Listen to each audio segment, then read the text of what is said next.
Dober dan. Danes bomo govorili o lanenem olju. Laneno olje se pridobiva iz lanenih semen.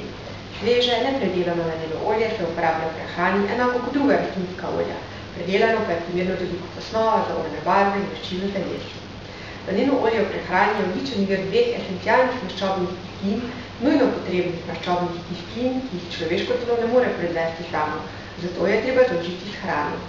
Priporočljivo je, da zaužijemo 1 do 3 velike žlice lanenega olja na dan.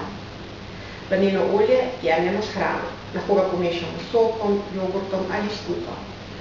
Vendar več kot 3 žlice lanenega olja na dan smemo jemati le kratek čas, sicer se lahko pojavijo druge težave.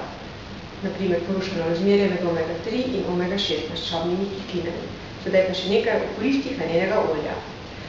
Preprečuje lepljivost krvnih ploščic, znižanje krvnega tlaka, zmanjšanje možnosti pojava raka na prsih in raka črevesja, zmanjšanje hitrosti rasti rakavih celic, pripomore k boljšemu delovanju maternice, zato zdravi težave s neplodnostjo. Toliko o lanenem olju. Več o njem si lahko preberete na spletni dimenziji oziroma na spletni strani www.dimenzijazdravja.si. Lepo zdrav, z vami sem bila Elena iz spletne dimenzije.